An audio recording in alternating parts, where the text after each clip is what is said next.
नमस्कार विद्यार्थी मित्रांनो, स्वागत आहे तुमचं आपल्या व्हिडिओमध्ये। तर बघा, आपण इयत्ता 10वीचा सायन्स 1 चा चॅप्टर नंबर 1 ग्रॅव्हिटेशन याचा स्टडी करत आहोत। या आधीच्या व्हिडिओमध्ये आपण व्हॉट इज ग्रॅव्हिटी, ग्रॅव्हिटेशन म्हणजे काय याविषयी सविस्तर माहिती पाहिलेली आहे। त्यातलेच काही कन्सेप्ट फोर्स आणि मोशन, त्याच्यानंतर सर्क्युलर मोशन यासारख्या कन्सेप्ट, सेंट्रिपिटल फोर्स या कन्सेप्टचा आपण स्टडी केलेला आहे। या व्हिडिओमध्ये आपण द सायंटिस्ट केप्लर्स यांचे केप्लर्स लॉ याचा स्टडी करणार आहोत। तर बघा, ग्रॅव्हिटेशनचा तुम्ही स्टडी करत असताना तुम्हाला एक गोष्ट लक्षात आली की ही जी पृथ्वी आहे आणि पृथ्वीवर आपण सर्वजण पृथ्वीवर स्टेबली उभं राहू शकतो बिकॉज ऑफ द ग्रॅव्हिटी। ह्या ग्रॅव्हिटीमुळे मग पूर्ण विश्वातल्या कोणत्याही वस्तू घ्या, तर त्या वस्तूमध्ये समजा हा एक बॉल आहे आणि हा दगड आहे, हे दोन्ही जमिनीवर स्थिर आहेत। तर हे कशामुळे स्थिर आहेत, तर बिकॉज ऑफ द ग्रॅव्हिटी। ह्याच्यावर काय आहे, गुरुत्वाकर्षण बल हे काम करत असतं, त्याच्यामुळे ह्या दोन वस्तू काय आहेत, एका जागेवर स्थिर राहू शकतात। तसंच ह्या दोन वस्तूंच्या मध्ये ग्रॅव्हिटेशनल फोर्स काम करत असतो। ही कन्सेप्ट आपण यानंतरच्या व्हिडिओमध्ये पाहूया। तर चला सुरुवात करूया आपल्या केप्लर्स लॉच्या व्हिडिओला। तर बघा, केप्लर्स लॉ यांनी प्लॅनेट्सच्या मोशनचे 3 लॉ सांगितलेले आहेत। तर कोणते ते 3 लॉ आहेत, ते लॉ पाहण्या अगोदर आपण थोडासा आकाश निरीक्षण याविषयीचा इतिहास पाहूया, हिस्ट्री पाहूया। तर बघा, हजारो वर्षापूर्वी आकाश निरीक्षण केलं जायचं, पण हजारो वर्षापूर्वी डोळ्यांच्या साह्याने म्हणजे उघड्या डोळ्यांनीच आकाश निरीक्षण करून त्याविषयीचे वेगवेगळे तर्कानुमान काढले जायचे। ताऱ्यांविषयी माहिती म्हणा किंवा आणखीन काही माहिती काढली जायची। त्याच्यानंतर सायंटिस्ट गॅलिलिओ यांनी टेलिस्कोपचा आधार घेऊन आकाश निरीक्षण करायला सुरुवात केली। त्यांनी काय केलं, गॅलिलिओ यांनी टेलिस्कोपच्या मदतीने जे काही प्लॅनेट्स आहेत ते प्लॅनेट्सच्या हालचालींविषयी, त्यांच्या मोशन विषयी ऑब्झर्वेशन करायला सुरुवात केली। गॅलिलिओच्या नंतर हे जे आपण आज स्टडी करणार आहोत ते सायंटिस्ट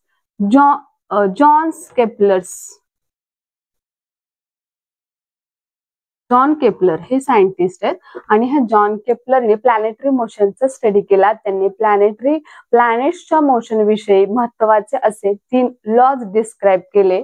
मग कोणते आहेत ते लॉ, 1 बाय 1 आपण अगदी सविस्तर त्याविषयीची माहिती घेऊया।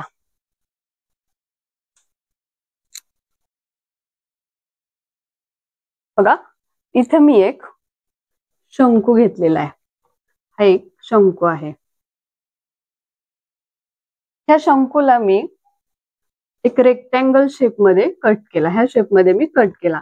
तर ह्याचा जो मधला जो काही हा भाग आहे, ह्याचा कसा शेप तयार होतो, तर इलिप्स शेप मध्ये हा शेप आपल्याला मिळतो।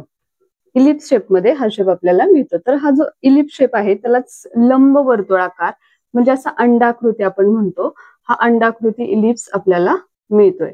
तर बघा, ह्या इलिप्सला आता हा सर्कल आहे, हा बरोबर सर्कलला सेंटर हा असतोच, ह्याला काय असतो, सेंटर असतो आणि सेंटरला फोकल पॉइंट असतात।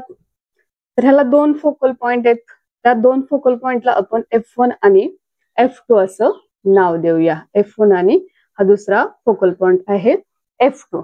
बघा, आता हे जे फोकल पॉइंट आहे, ह्या 2 फोकल पॉइंटला फोकस असं म्हणतात, फोकस पॉइंट किंवा फोकस असं म्हणतात। आणि जर सिंगल एकच पॉइंट घेतला आपण तर त्याला फोकाय असं म्हणतात। आलं लक्षात हे?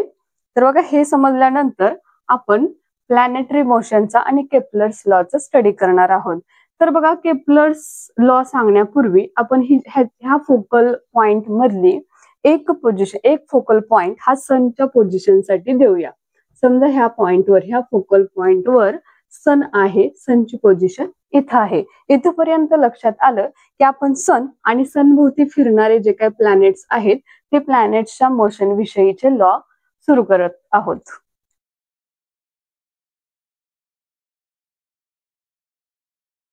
बघा, सुरू करूया केप्लरचा first law. The scientist John Kepler's he stated 3 law describing about planetary motion.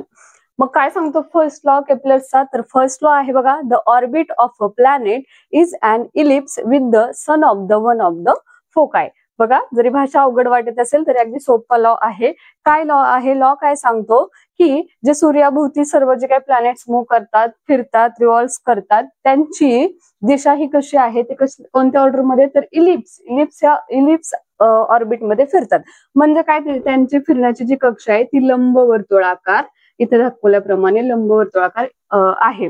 आणि सन हा कुठे आहे? सन वन ऑफ द फोकाय, सूर्य हा त्या कक्षेच्या एका नाभीवर असतो. आपण मगाशी फोकाय पॉइंट बघितलेले तेच इथे दाखवलेत बघा, F1 आणि F2. मग ह्या F2 कक्षेवर आपण हा सन दाखवूया आणि ह्या सन भोवती फिरताना इथं अर्थ हा प्लॅनेट दाखवलेला आहे. तर हा होता केप्लर्स फर्स्ट लॉ. लक्षात आला सर्वांच्या? चला पुढे जाऊया.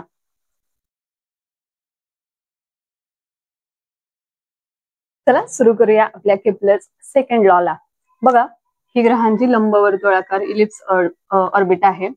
इथं सूर्य, सन एका फोकस पॉइंटवर आहे, F2 फोकस पॉइंटवर, ह्या पॉइंटवर, इथे ह्या पोझिशनवर सन आहे. ज्यावेळेस सन भोवती सगळे प्लॅनेट्स रिव्हॉल्व्ह करत असतात, फिरत असतात, त्यावेळी बघा इथून समजा इथे ह्या पोझिशनवर एखादं प्लॅनेट्स आहे, ह्या पोझिशनवर एखादं प्लॅनेट आहे आणि तो इथून इथपर्यंत ट्रॅव्हल करतोय. जेवढा वेळ त्याला इथून इथपर्यंत होण्यासाठी लागणार आहे, तेवढाच इथून इथपर्यंत येण्यासाठी ह्या पोझिशनवर असलेला प्लॅनेट इथून ह्या पोझिशन पर्यंत येण्यासाठी त्याला मात्र जास्त टाइम लागणार आहे. असं का होतं? तर बघा, इथं सनच्या जवळ हे जे डिस्टन्स जर आपण पाहिलं आणि हे डिस्टन्स पाहिलं, तर हे डिस्टन्स ह्या डिस्टन्स पेक्षा जास्त आहे. म्हणून काय होतं की त्याला इथून इथपर्यंत जाण्यासाठी कमी वेळ लागतो, परंतु इथून इथपर्यंत जाण्यासाठी मात्र जास्त टाइम लागतो. तर बघा, आता हे असं का होतं? तर ते सांगतो आपला second law, Kepler's second law. The line joining the planet and the sun sweeps equal areas in equal interval of time. बघा, सन ह्या पोझिशनवर आहे, F1 या पोझिशनवर आहे, इथं एक प्लॅनेट आहे ए पोझिशनवर आणि हा प्लॅनेट ह्या ए पोझिशन पासून इथपर्यंत आला. समजा ही बी पोझिशन आहे, इथपर्यंत हा प्लॅनेट ट्रॅव्हल करत आला. तर सन पासून त्यांना जोडणारे हे डिस्टन्स आपण घेऊया, या दोन लाईन्स घेऊया. इथून इथपर्यंत येण्यासाठी समजा त्यांना 1 मंथ एवढा पिरियड लागला, एवढा टाइम लागला. आणखीन बघा, दुसरे एक प्लॅनेट ह्या सी ह्या पोझिशनला इथं आहे. तर हे सी ह्या पोझिशन पासून ह्या डी पोझिशन पर्यंत तो प्लॅनेट आला. तर बघा, हा सुद्धा प्लॅनेट इथून इथपर्यंत येण्यासाठी त्याला सुद्धा 1 मंथ एवढा कालावधी लागलेला आहे. याच्या सुद्धा ह्या लाईन जोडून घेऊया, सन पर्यंतच्या डिस्टन्सच्या लाईन जोडून घेतल्या. आता इथं जो एरिया तयार होतो आणि इथं पण जो एरिया तयार होतो, हा एरिया आणि हा एरिया हा इक्वलच असतो. म्हणजे area ASB equal to the area CSD. हे दोन्ही एरिया कशा असतात? इक्वल असतात. हे जे क्षेत्र आहे व्यापलेलं, ह्याचं क्षेत्रफळ आणि ह्याचं क्षेत्रफळ हे सेमच असतं. हाच आहे आपला केप्लर्सचा second law. The line joining, बघा ह्या लाईन्स आहेत, the line joining the planet and the sun, planet आणि सनला जोडणाऱ्या ह्या ज्या लाईन्स आहेत, sun sweeps equal areas in equal interval of time. त्या समान वेळेमध्ये समान क्षेत्रफळ व्यापतात. हा होता आपला केप्लर्सचा सेकंड लॉ.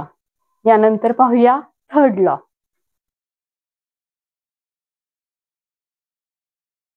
बघा, सुरू करूया केप्लर्स थर्ड लॉ. तर थर्ड लॉ काय सांगतो? The square of its period of revolution around the sun is directly proportional to the cube of the mean of the distance of the planet from the sun. तर समजून घेऊया हा third law काय आहे. बघा, ही आपली डायग्राम आणि diagram मध्ये सन ह्या एका फोकस पॉइंटला आहे.